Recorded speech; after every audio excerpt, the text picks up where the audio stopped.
할렐루야. 하나님 영광 받으신 줄로 믿습니다. 네.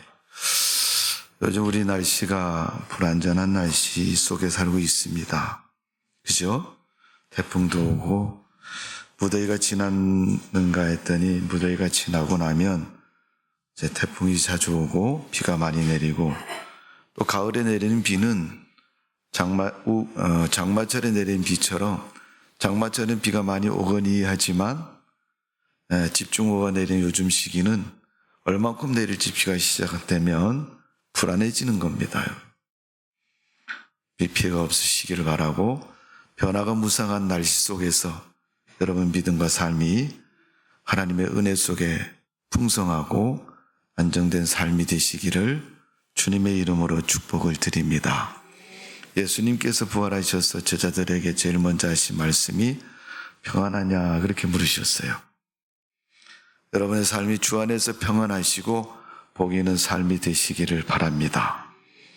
저는 가끔 여름에 시골에서 자랄 때 여름에 가끔 이렇게 우기철에 또 아니면 장마 지나고 나서 이렇게 집중호우 내리는 시기에 보면 비가 쫙 내리다가 갑자기 딱 멈추고 그다음에 하늘에 해가 쫙 났을 때 무지개가 쫙 뜹니다. 그럼 무지개가 뜨면 여러분 비가 잘 안 내려요. 그 다음부터는 성경에 있는 말씀처럼 보면 어떤 데는 노아 때에 보면 하나님 비를 더 안 내리시겠다고 무지개를 보여주신 것처럼, 근데 그 무지개가 두 개가 뜰 때가 있어요. 네, 두 개가 겹으로 뜰 때가 있습니다. 두 개가 겹쳐서 뜰 때도 있고 같은 방향으로 두 개가 뜰 때도 있어요. 자, 어쨌든 소련이 좀 길었지만은 여러분 두 손으로 하트를 한번 만들어 보세요. 하트를 만드시고 하나님 사랑합니다, 예일교회 사랑합니다 한번 시작. 하나님 사랑, 예일교회 사랑. 발가락도 한번 만들어 볼까요? 자, 목사님 사랑합니다. 옆에 있는 분은 이름으로도 사랑합니다. 시작. 권사님 사랑합니다. 집사님 사랑. 저랑 비슷하신 분이 있어요. 전혀 옆에서 얘기해도 반응이 없으신 분이 계시는데 좀 반응을 좀 보십시오. 자, 오늘 로마서 12장에 있는 말씀은 예배에 대한 말씀입니다. 제가 신앙의 가장 기초적인 부분들을 이제 매주일마다 말씀을 통해서 여러분에게 말씀을 드리고 있는데, 성도에게 가장 중요한 신앙의 일은 예배를 드리는 것이다. 예배를 내용도 말씀을 드렸고, 이제 오늘은 예배자의 자세에 대해서 말씀을 드리려고 합니다. 여러분, 레위기에 보면 이스라엘 백성들이 하나님 앞에 제사를 드립니다. 구약의 이스라엘 백성들이 드리는 제사는 하나님 앞에 예배를 드리는 것과 동일합니다. 하나님을 믿는 믿음의 모습이고, 또 그 믿음이 어떤 모습을 통해서 하나님께 드려지는가. 그래서 레위기에 보면 이스라엘 백성들이 하나님 앞에 제사를 드리면서 이런 제사의 종류가 나오고, 또 제사 드리는 사람에 대한 이야기들이 기록이 되어 있습니다. 분명코 하나님은 그 말씀 속에서 제사를 통해 이스라엘 백성들이 하나님을 섬겼던 것처럼 이 시대의 우리에게는 예배를 통해서 하나님을 섬기기를 바라고 있는 거예요. 오늘 우리가 본문을 읽으신 로마서 12장의 말씀은 사도 바울이 이방인들에게, 특별히 로마 교회 성도들에게, 아니면 그 외에 바울이 1차, 2차, 3차 전도 여행을 통해서 세운 교회의 성도들에게 편지를 보내면서 신앙생활에 독려하고 또 교훈을 삼게 하고 또 바른 믿음을 다시 한번 돌아보게 만들었습니다. 여러분, 사람은 그렇잖아요. 뭘 얘기를 하면 듣고 지나고 나면 잊어버립니다. 어떤 분들은 잊어버린 것도 은사라고 얘기하는데, 여러분, 그건 은사가 아니고 건망증입니다. 절대 잊어버리지 마세요. 냉장고에 전화기 넣어놓고 우리 전화기 어디 갔냐고. 그리고 뭐라 그러냐면 왜 전화기가 냉장고에 들어가 있지? 전화기를 보면 야, 너 미쳤구나. 그게 미친 게 아니고 자기가 미친 거죠. 그죠? 예. 다시는 전화기를 냉장고에 넣지 말아야 되겠다. 그렇게 정신을 바짝 차리고 사용하는 것처럼 오늘 우리가 세상을 살아가는 데 있어서는 늘 그렇습니다. 때로는 우리가 금방 듣고 실행해야 된다고 하고 또 무슨 일인가 마음과 생각을 빼앗기면 잊어버릴 수 있는 거예요. 바울이 편지를 보내는 것은 바울이 가야 되지만 가지 못해서 보내는 편지이기도 하지만 그 편지를 받고 성도들이 바울이 전했던 그때 그 설교와 교훈을 다시 기억하고 그 말씀에 서서 살기를 원하고 있는 겁니다. 오늘 여러분 예배는 잘 드려야 될 것이고 바른 예배를 드릴 수 있어야 됩니다. 레위기의 이스라엘 백성들이 짐승을 잡아가지고 하나님 앞에 제사를 드리는 것처럼 그리스도가 우리를 위해서 십자가에 죽으시고 히브리서에 말씀한 것처럼 그분이 단번에 속죄 제물이 되셔서 하나님 앞에 드림 바 되었기에 우리는 제물을 드리지 않고 그리스도의 은혜로 말미암아 죄사함을 얻고 구원받은 백성으로 주님을 찬양하고 경배하면서 살아갈 수 있는 복이 있는 성도가 되었습니다. 그러니까 우리가 그리스도의 이름을 덧입어서 하나님께 예배를 드리고 영광을 돌리는 겁니다. 그리스도의 이름을 힘입는 것은 믿어야 되는 것이고 믿음의 삶을 살아야 됩니다.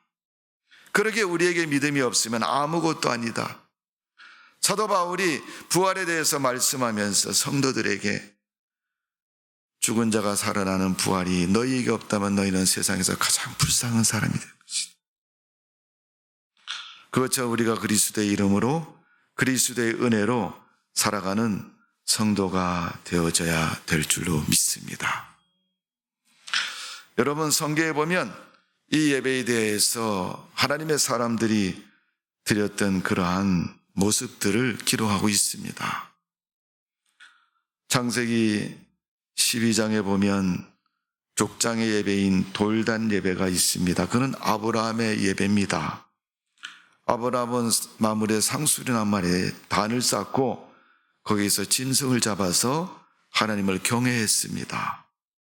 주로 그 예배를 드린 사람은 아브라함과 그의 아들 이삭과 또 그의 손자 야곱 시대까지 계속 이어집니다. 그들은 그 제단을 통해서 하나님의 임재를 경험합니다.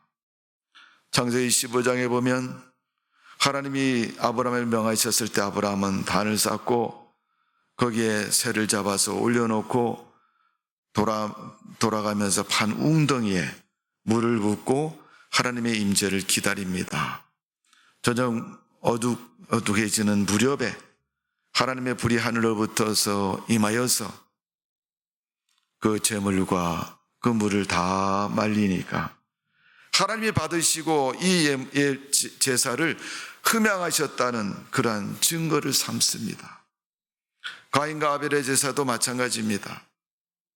그들의 제사는 하나님의 임재와 나타냄을 통해서 하나님에 대한 믿음을 확신하고 살았던 모습입니다.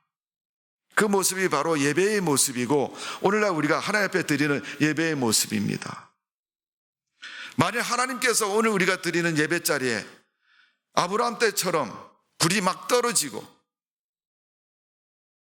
하나님의 그 나타나심이 임한다고 그러면 사람들은 그 예배에 대한 소중성을 더 가질지 모릅니다. 사도 바울이 로마서 12장 1절 2절에 그 모습을 하나님의 사람들의 예배를 통해서 특히 이방인들이 하나님을 경외하는 그런 예배를 통해서 그렇게 표현하고 있는 것입니다. 그러므로 형제들아 내가 하나님의 모든 자비하심을 너희를 권하노니 너희 몸을 하나님이 기뻐하는 거룩한 산 제물로 드리라. 제물이라는 것은 짐승을 잡아서 드리는 제물을 말하는 것인데 아브라함에게 있어서 창세기 22장에 모리아 땅에 있는 제단에서 아들을 잡아서 번제로 드리는 그 모습을 말할 수 있습니다. 우리가 그렇게 드려져야 된다는 거예요. 거룩한 산 제물을 드리라. 이는 너희가 드릴 영적 예배니라. 이 영적인 예배가 되지 않아서 여러분 고민했던 여인이 수가성에 있는 여인입니다. 사마리아 여인. 예수님을 만나고 나서 어떻게 내가 경외해야 됩니까? 내 앞에 있는 사람이 그리스도요 메시아라는 사실을 깨우쳐 주시고 이 산에서도 저 산에도 말고 내가 있는 이곳에서 신령과 진리로 예배를 드리라. 이런 마음을 다해서 내 정성을 다해서 하나님 앞에 예배를 드리라는 겁니다. 두 번째 예배는 성막 예배입니다. 모세 때부터 솔로몬 이전에 드렸던 예배입니다. 출애굽기 3장 2절에 보면 타지 않은 불꽃 가운데서 만났던 그 하나님, 출애굽의 역사를 주관하셨고 가나안의 역사를 주관하시는 분이 하나님이셨습니다. 그들은 애굽에서 나올 때부터 가나안 땅에 들어갈 때까지 성막을 통해서 하나님을 경외했고 섬겼습니다. 성막은 제사적인 형식을 갖추어서 하나님에 대해서 감사와 희생이 수반된 신앙의 고백과 예배인 것을 볼 수 있습니다. 출애굽기 18장 10절에 보면 이들의 찬송, 출애굽기 19장 10절에 보면 모세의 정결의식, 신명기 26장에 보면 여호수아가 애굽에서부터 지금까지 이 가나안 이곳까지 하나님이 우리를 이끌어 주셨고 인도하셨고 그 하나님과 함께 했던 것을 고백하면서 하나님을 섬기는 신앙의 고백과 예배가 그 속에 담겨져 있습니다. 찬양과 감사가 있고 또 옛적부터 지금까지 하나님의 축복과 인도하심을 노래하는 믿음의 회상과 감사가 그 예배 속에 담겨져 있습니다. 여러분 지난 한 주간 동안 어떻게 지내셨습니까? 지나온 것도 가만히 보면 하나님의 은혜이고 하나님이 도우셨고 하나님이 어려움 속에서 우리와 함께 하셨음을 알 수가 있습니다. 오늘 주일에 하나님 앞에 나와 예배를 드리면서 여러분 마음속에 하나님 감사합니다. 정말로 감사합니다.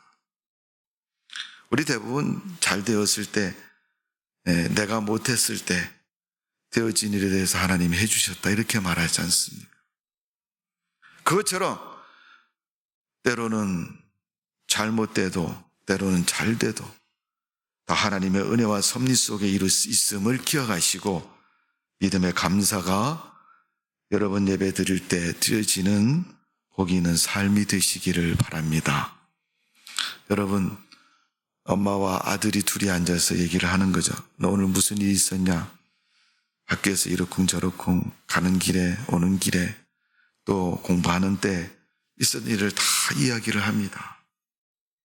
엄마가 그 아들의 이야기를 가만히 들어보니까 뭐 좋은 일만 있는 것도 아니에요. 잘못된 것도 있고 다 있지만은 그 아들의 말을 가만히 들으면서 우리 아들 이 다음에 큰 사람이 될 거예요. 그 시험을 좀 못 봐서 점수가 안 나와도 다음에는 잘할 수 있을 거야. 그런 기대를 가지고 위로하고 힘을 줍니다. 우리가 세상을 살면서 얼마나 힘들고 어려울 때가 많습니까? 그런 삶의 고난 속에서도 하나님을 찾아와서 하나님 앞에 나 이렇게 살았는데 하나님은 어떻습니까? 라고 우리가 우리 삶을 솔직히 내 마음을 솔직히 드러내면 하나님께서 그 마음을 받으시고 우리를 축복하고 인도해 주시는 겁니다. 뭐 여러분 세상 살면서 누가 특별하게 잘하는 사람이 있습니까? 여러분 대통령도 손가락질 받고 욕먹는 시대입니다. 여러분. 낳은 자식의 전 재산을 다 물려줘도 불행하게 마지막에 아들이 휘두르는 칼에 죽는 부모들도 있습니다. 잘 가르쳐서 훌륭한 제자를 만들어서 사회에 성공적인 인생을 만들어줘도 인터넷에 내가 초등학교 다닐 때 우리 선생님이 나를 치마를 올렸다 내렸다 이런 얘기를 하는 그런 시대가 여러분 우리가 살고 있는 시대예요. 그것처럼 여러분 어렵고 힘든 시대를 우리가 살고 있는 겁니다. 절대적인 진리도 없고 절대적인 가치관도 없는 시대를 살고 있는 겁니다. 그런데 그런 시대 속에서 하나님이 참된 신이시고 진리시다는 것을 가르쳐주고 있지 않습니까? 우리가 하나님과 가장 솔직하고 바른 관계, 그 교제의 관계가 바로 예배 때 이루어지는 겁니다. 세상을 살다 보면 거짓말도 하고 그럴 때는 말할지라도 예배를 드릴 때만큼은 하나님 앞에 가장 솔직하고 정직하고 바른 자신의 마음을 고백하고 드릴 수 있어야 됩니다. 이게 예배의 가장 기본적이고 근본적인 그런 모습인 거예요. 그래서 오늘 로마서 12장 2절의 말씀은 그런 마음 잊어버릴까 봐 하나님이 하신 말씀이 그겁니다. 이 세대를 본받지 말아라. 그 이상의 생각을 품지 말아라. 그리고 하나님의 온전한 뜻이 뭔지를 헤아려보라는 거예요. 여러분, 솔로몬 때부터 바벨론 포로될 때까지는 성전 예배를 드렸습니다. 이스라엘 백성들의 가장 예배에 좋은 때죠. 내 건물 가지고 마음껏 제사를 드리면서, 특히 여러분 다윗 때는 성가대가 가장 번창했던 때예요. 그리고 이 성전 예배를 드릴 때는 성전 예배의 형식이 많았습니다. 특히 여러분 찬양의 형식이 많았어요. 시편의 표제를 보시면 그 머리에 보면 우리가 모르는 단어로 무엇에 맞춘 노래라고 이렇게 표현된 부분이 있어요. 그 이름은 이스라엘 백성들의 노래 가락입니다. 우리 한국 노래를 가면 국악이라고 말하죠, 그죠? 국악에는 보면 그 장단이라는 게 있어요. 궁작 이런 장단이 있잖아요. 그 장단의 이름이 이스라엘식 그 노래가 그 이름인 겁니다. 다양한 장르에 따라서 하나님을 찬양했고 하나님을 노래했던 게 시편에 있는 얘기입니다. 그 노래처럼 여러분 성전 예배는 이스라엘 백성들에게 가장 화려하고 가장 안정되고 가장 하나님 앞에 정직하게 드렸던 예배의 모습입니다. 그때는 하나님의 임재와 영광을 경험했고 하나님의 말씀이 선포되었고 또 많은 제물을 통해서 하나님 앞에 드려졌고 왕이 되면서 나라를 통치하는 그 통치력이 솔로몬에게 1000번제를 통해서 하나님이 주신 것이고 그는 하나님의 지혜와 명철을 가지고 나라를 다스렸습니다. 나라는 안정됐고 경제는 번영했고 정치적으로도 안정을 누리는 그 시대에 성전을 짓고 하나님 앞에 영광을 드렸던 사람이 솔로몬입니다. 여러분, 성전 건축의 축복이 거기에 있는 거예요. 다 돈 벌면 자기 집 사고 자기 삶의 기반을 먼저 만들잖아요. 그런 삶의 기반을 바탕으로 살아가는 걸 원칙으로 1순위로 하지만 하나님의 성전을 지은 이스라엘 백성들에게 하나님은 그곳에게 축복해 주시고 그 성전을 출입할 때마다 하나님 앞에 복을 주신 것입니다. 그러게 여러분, 우리가 하나님의 교회는 오늘날 솔로몬 시대의 성전처럼 우리의 축복이 좌우되는 예배와 또 삶이 담겨져 있는 것이 교회 생활이고 믿음 생활인 것입니다. 그 다음에 포로 때와 포로 이후에 이스라엘 백성들의 예배는 회당 예배입니다. 회당은 성전의 대용으로 사용되기도 했지만 성전처럼 예배의 장소로 성경을 배우는 장소로 사용된 것을 볼 수가 있습니다. 거기에는 하나님 말씀을 강도하는 쇠마 교육이 있었고 또 하나님 백성들의 기도와 찬송과 또 하나님의 말씀을 듣는 아주 귀한 시간, 오늘날 현대 교회의 예배와 가까운 그런 모습으로 예배가 드려진 것이 회당 예배인 겁니다. 그의 모습이 예루살렘 교회 사도행전에 있는 교회 역사처럼 오늘날 한국교회까지도 이어지고 있는 것입니다. 그 초대교회 역사는, 초대교회 예배는 특별히 성만찬과 더불어서 드렸던 예배가 됩니다. 그래서 성만찬의 예배와 함께하는 것을 오늘날 교회의 예배 가운데서 볼 수가 있는 것입니다.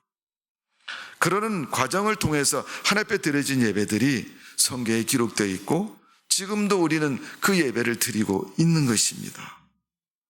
그렇다면 오늘 본문에 있는 말씀처럼 우리가 예배자로서 어떤 예배를 드려야 할 것인가? 예배자의 신앙의 자세는 대단히 중요한 것입니다. 제가 성경 몇 군데를 읽어드리면 구약 성경에 보면 하나님 앞에 제사를 드릴 때 과연 제사 드리는 사람들의 그 모습을 성경은 어떻게 기록하고 있느냐? 레위기 9장 1절에서 4절의 말씀을 보면 말씀이 이렇게 기록되어 있습니다. 잘 들어보십시오. 제가 읽어드릴게요. 8째 날에 모세가 아론과 그의 아들들과 이스라엘 장로들을 불러다가 아론에게 이르되 속죄제를 위하여 흠없는 송아지를 가져오고 번제를 위하여 흠없는 수양을 여호와 앞에 가져다가 드리고 이스라엘 자손에게 말하여 이르기를 너희는 속죄제를 위하여 수염소를 가져오고 또 번제를 위하여 1년 되고 흠없는 송아지와 어린 양을 가져오고 또 화목제를 위하여 여호와 앞에 드릴 수소와 수양을 가져오고 또 기름 섞은 소제물을 가져오라 하라. 오늘 여호와께서 너에게 나타나실 것입니다 하매. 하나님이 모세에게 이스라엘 백성들이 드려야 할 제사에 대해서 말씀하고 있는 겁니다. 그 말씀이 레위기 10장 1절에서 3절에 보면 이런 말씀이 기록되어 있습니다. 아론의 아들 나답과 아유가 각기 향로를 가져다가 여호와께 명령하시지 않은 다른 불을 담아 여호와 앞에 분향하더니 불이 여호와 앞에서 그와 그들을 삼키매 그들이 여호와 앞에서 죽으니라. 여호와의 죽으니라. 모세가 아론에게 이르되 이는 여호와의 말씀이니라. 이르시기를 나는 나를 가까이 하는 자 중에서 내 거룩함을 나타내겠고 온 백성 앞에서 내 영광을 나타내리라 하셨느니라. 아론이 잠잠하니 모세가 아론의 삼촌 우시엘의 아들 미사엘과 엘사반을 불러 그들에게 이르되 나와 너희 형제를 성소 앞에서 진영 밖으로 메고 나가라 하매. 여러분 1절 2절에 보면 아론의 아들들 나답과 아비후가 잘못된 불로 분향하다가 그 자리에서 죽었습니다. 그 형제들을 불러서 모세가 시체를 메고 나가서 가서 장례를 지내라. 아들이 죽었는데 아버지가 그 장례식에 참석을 못합니다. 하나님이 부정하다고 말씀하기 때문에. 레위기 10장 8절에서 11절의 말씀을 보면 여호와께서 아론에게 말씀하여 이르시되 너와 내 자손들이 회막에 들어갈 때는 포도주나 독주를 마시지 말라. 그리하여 너의 죽음을 면하라. 이는 너희 대대로 지킬 영원한 규례라. 그리하여야 너희가 거룩하고 속된 것을 분별하며 부정하고 정한 것을 분별하고 또 나 여호와가 모세를 통하여 모든 규례를 이스라엘 자손에게 가르치리라. 아멘. 하나님께서 모세에게 아론에게 말씀하시기를 성전에 가서 제사할 때는 독주나 포도주를 마시지 말라. 술 마시고 들어가서 여러분 제사 드리는 제사가 진정한 제사가 될 수 있습니까?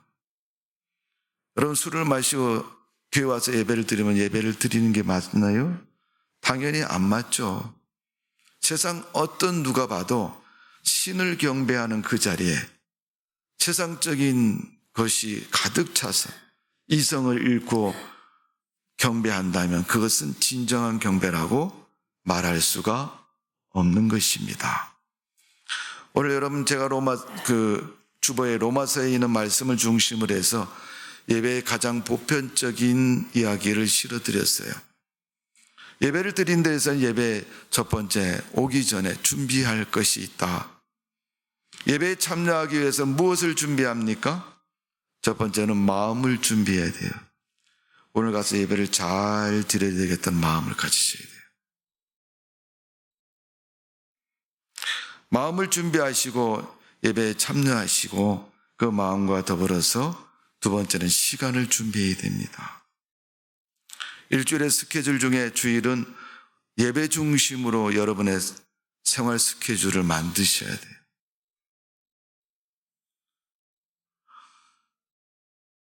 어떤 분들은 주일날 예배 빠집니다. 제가 물어보자. 집사님 지난주에 왜 안 나오셨어요? 뭐라 그런지 몰라요. 혼자 말로 얘기를 해요. 그 다음 주에는 목사님 난 다음 주에 출근해야 돼요. 교회 못 나온다는 얘기죠. 이유가 생긴 거죠. 출근해야 되는 이유가. 아니면 어디 뭘 하러 가야 된다는. 목사님 다음 주일날 어디 가야 되니까 나 교회 못 나와요. 어떤 사람 얘기도 안 하고 나옵니다. 여러분 시간을 준비하는 것은 대단히 중요합니다. 옛날엔 교회에서 여러분 종을 쳤잖아요. 여러분 땡그랑 땡그랑. 저도 시골 교회에서 그 종소리를 참 많이 들었습니다. 근데 종을 두 번 칩니다. 언제 치냐 하면요, 예배 한 1시간 전에 쳐요. 빨리 교회 오라고 칩니다. 그리고 예배가 시작할 때쯤 종을 칩니다. 끝나고는 안 쳐요, 여러분. 그러니까 시작할 때쯤 치는 것은 지금 교회로 오고 있지만은 시작하니까 빨리 뛰어오라는 거예요. 우리 성결교회 중에서 경기도 광주에 가면 성결교회가 하나 있어요. 거기 보니까 교회가 건물이 3개가 있더라고요. 맨 밑에 보니까 화장실이에요. 이제 언덕에다 교회를 지었으니까 맨 밑에 낮은 데는 화장실이더라고요. 두 번째 보니까 작은 예배당이 있고 그 다음에 맨 위에 보면 큰 예배당이 있어요. 그래서 작은 예배당은 교육관이라고 대부분 불리는데 어떻게 사냐면 옛날에 처음 교회를 지을 때 그걸 지어서 거기 예배실로 썼답니다. 그리고 최근에는 제일 위에다가 큰 예배당을 짓고 그걸 쓰는 거예요. 거기 담임 목사님이 참 재미있으십니다. 주일날 11시 딱 되면요, 부교육자를 시켜가지고요, 본당에 들어온 문을 딱 잠궈버립니다. 그러니까 5분, 1분이라도 늦게 오면요, 문을 잠궜으니까 못 들어가잖아요.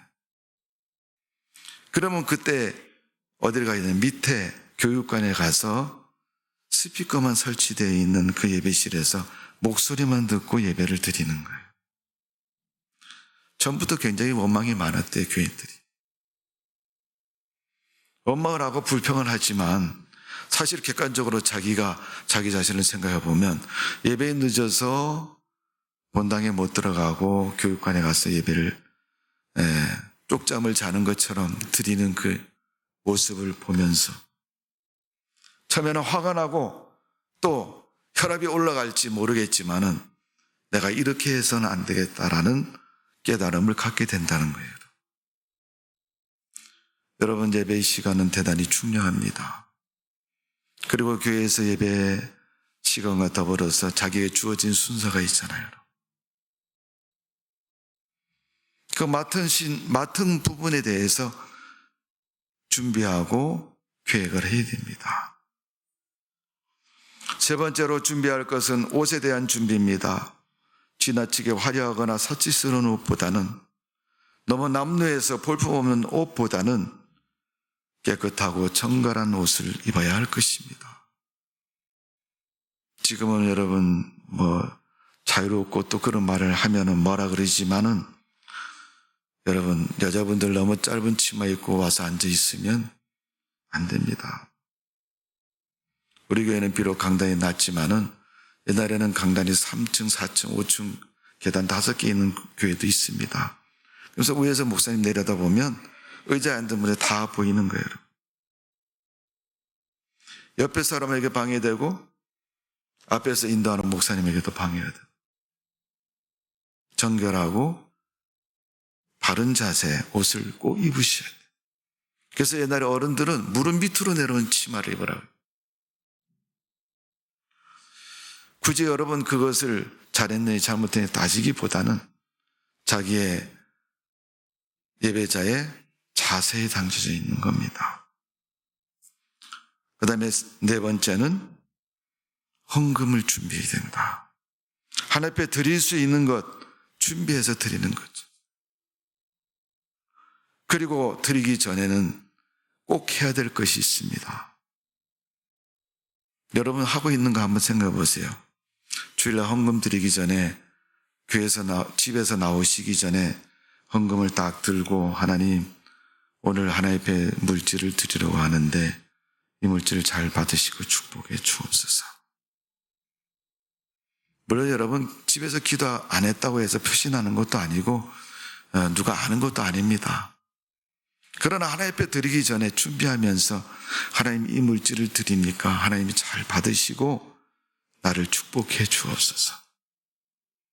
그래서 집에서 나오기 전에 헌금까지 챙겨서 기도하시고 집에서 나오시고 그래야지 바른 예배 드릴 수 있습니다.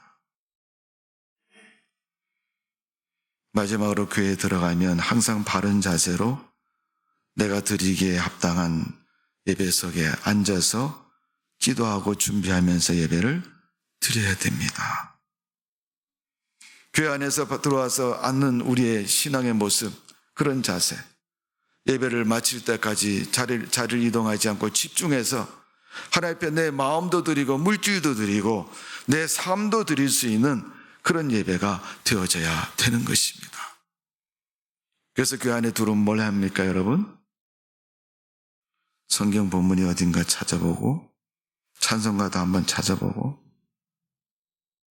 요즘 교도 여러분 다 프로젝트로 아니면 이렇게 화면으로 뜨니까 찾을 필요는 없지만은 어떤 분이 그런 얘기 하시더라고요. 교회들마다 요즘 시스템을 잘 갖춰 놓으니까 교회 안 올 때는 빈손으로 와도 다 교회에 있으니까 편하게 오는데 나중에 성경을 읽으려고 그러는데 창세기가 어디인지를 모른대. 성경을 안 읽으니까. 성경이 여러분 한 권에 한 1,000만 원씩 줘야 되는데 왜 그러냐면 비싸야지 여러분 안 잊어버리고 잘 갖고 다니죠. 성경 해야 뭐 한 5만 원이면 사니까 여러 개 사고 집에도 하나 두고 교회도 하나 두고 집에 가면 집에 있는 성경 읽고 교회 오면 교회에 있는 성경 읽고 편하기는 하죠. 근데 그게 읽어지지를 않는 거죠. 성경책을 만질 수 있는 시간이 별로 없으니까. 그러니까 여러분 그렇게 하셔야 되는데 교회 오면 그냥 왔다 갔다 돌아다니고 괜히 늦게 와서 앉아서 기도하는 사람 쫓아다니고 야야야야 뭐 그렇게 할 얘기가 많은지 여러분 예배 끝나고 하세요. 여러분 예배 전에 돌아다니면서 말 시키고 그러지 말고 자기도 준비해야 되잖아. 그런 준비가 여러분 예배실 안에 들어와서 이루어져야 되지 않습니까? 조용히 앉아서 기도하고 주변을 살펴보고 목사님이 설교하기 전에 말씀 한번 읽어보고 그 말씀에 대해서 선지식을 가지고 기도하면서 들을 때 더 깊은 깨달음과 하나님의 음성이 들리는 겁니다. 하나님의 음성은 여러분 설교를 통해서 듣기도 하지만 여러분 마음속에 하나님이 주시는 감동된 마음을 통해서 주시는 말씀이 더 깊은 거예요, 여러분. 그런 감동이 여러분 말씀을 들을 때도 나타나고 읽을 때도 나타나고 그러는 것입니다, 여러분. 사람들하고 대화할 때는 하나님의 음성 절대 안 들립니다, 여러분. 오늘 우리가 예배 드리는 동안 하나님 앞에 참여자로서 예배의 동참자로 그 마음을 가지고 예배를 바르게 드려져야 되는 것입니다. 그렇게 했을 때 우리가 하나님의 말씀, 내 말씀이 되는 것이고 잘 잊어버리지 않는 겁니다. 어떤 교육기관에서 설문조사를 했거든요. 선생님이 애들 학교에서 가르치는 거 공부하고 그 다음날 하루 지난 다음에 애들한테 물어본 거예요. 선생님이, 얘들아 어저께 몇 번째 시간에 선생님 가르친 거 뭐냐고 물어봤더니 아이들의 23%가 기억했다는 거예요. 그 많은 애들 중에 23%만 기억해요. 그때 선생님이 이런 걸 가르쳐 주셨습니다. 일주일이 지나고 나니까 5%가 안 되더라는 거예요. 그만큼 우리 사람들의 기억력 속에는 자꾸 잊어버리는 거죠. 그러니까 예배 전에 우리가 먼저 훑어보고 설교를 듣고 마음속에 다짐하고 그 말씀을 가지고 기도하고, 기도하면 내 심령, 내 마음에 어떻게 해요? 자리를 잡는 거예요. 그래서 세상을 살다가 그 말씀이 딱 기억이 나는 거예요. 그때 감동받은 하나님의 음성이 기억이 나는 거예요. 그래서 그 말씀을 실천하게 되는 것이고, 아무리 많이 들어도 여러분 기억나지 않으면 의미가 없는 것이죠. 오늘 여러분 우리가 바른 자세로 예배를 드리고 집중해서 예배를 드릴 때 하나님께서 그 예배를 받으시고 축복해 주시는 줄로 믿습니다.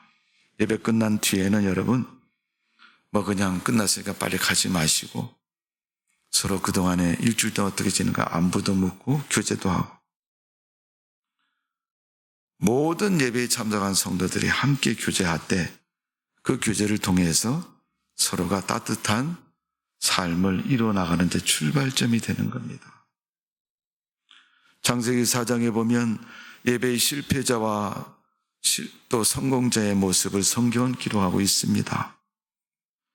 창세기 4장 3절에 보니까 가인이 예배를 드렸는데, 가인의 예배를 성경은 땅의 소산을 제물로 삼아 여호와께 드렸다, 그렇게 성경은 기록하고 있습니다.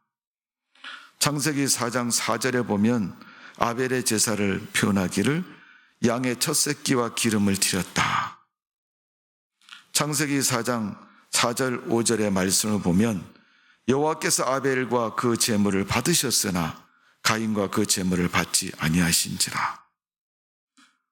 예배를 받으시고 안 받으시고는 내가 말한다고 해서 받는 게 아니라 하나님의 선택이죠. 하나님이 합당하라고 생각하면 받으시는 거죠. 히브리서 11장 4절에 보니까 성경은 그렇게 표현합니다. 아벨이 가인보다 더 나은 제사를 드렸다. 그 제사를 믿음으로 드린 제사라고 말하고 의로운 제사라고 말합니다. 예배에 성공하니까 성경은 그를 의로운 자라고 막 표현하고 있습니다. 오늘 여러분 우리가 공로가 있고 잘해서 의로운 자가 아니라 하나님을 잘 섬김으로 말미암아 의로운 자로 인정받는 믿음의 사람 되시기를 주님의 이름으로 축원합니다. 오늘 로마 교회 성도들에게 사도 바울이 말한 것처럼 신앙생활의 제일 첫 번째 중요한 것은 예배라고 말씀하고 있는 거예요. 로마서 11장까지는 교리와 죄에 대해서 신앙생활에 방해되는 문제들을 가르쳐주고 있어요. 그러고 나서 12장에 가면서 예배에 대해서 가르치고 은사를 말해주고, 그리고 바울의 목회, 하나님의 교회를 위해서 일했던 사람들의 이름들을 기록하면서 로마서를 마칩니다. 우리 성도들의 신앙과 삶의 모습이 후대의 사람들에게 그 교회에 다니던 집사님이고 성도였다는 이름이 남는 것처럼, 교회를 다니는 이 순간에 하나님의 예배를 잘 드림으로 하나님이 기억하는 예일교회가 되시고, 예일교회에 하나님의 성령의 불이 떨어져 돌단을 쌓고 하나님이 임재했던 아브라함 시대처럼 성령의 능력이 임하고 하나님의 권능이 임하는 그런 복된 예배가 우리를 통해 드려지는 예배가 되어져야 될 줄로 믿습니다. 사람은 그 사람이 돼, 재물은 그 돈이 돼, 받고 안 받고는 아벨과 가인에 따라서 다른 것이었던 것처럼 예일교회 다니는 성도 여러분의 예배를 하나님 받으시고 이 세상 가운데서 하나님 축복하는 아벨과 같은 복된 성도가 되시기를 주님의 이름으로 축원합니다. 자, 우리가 마지막으로 오늘 본문 말씀을 다시 한번 읽어보겠습니다. 로마서 12장 1절 2절 시작. 그러므로 형제들아 내가 하나님의 모든 자비하심으로 너희를 권하노니 너희 몸을 하나님이 기뻐하시는 거룩한 산제물로 드리라. 이는 너희가 드릴 영적 예배니라. 너희는 이 세대를 본받지 말고 오직 마음을 새롭게 함으로 변화를 받아 하나님이 선하시고 기뻐하시고 온전하신 뜻이 무엇인지를 분별하도록 하라. 아멘. 기도하겠습니다. 아버지 하나님, 예배를 드리면 하나님의 음성이 들려야 되고 우리 마음에 하나님의 선하심이 감동되어져야 됩니다. 세상 일이 너무 분주하고 바빠서 세상에 마음을 많이 두다가 하나님 앞에 몸은 나왔지만 마음을 두지 못하고 있는 우리의 우매한 마음 되지 않도록 하나님이 우리를 기억하시고 축복하여 주옵소서. 하나님이 원하시고 소망하는 예배가 되게 하여 주옵소서. 하나님이 기뻐하시고 받으시는 아벨의 제사와 같은 예배가 되게 하여 주옵소서. 심통나고 고집스럽고 그릇된 마음을 가지고 예배라고 머리 조아리고 앉아 있어도 세상적인 생각으로 가득 차 있는 내 마음 되지 않도록 우리의 심령이 드려지는 복 있는 성도의 예배 되게 해 주옵소서. 감사와 찬송을 올려드리며 예수님의 이름으로 기도하옵나이다. 아멘.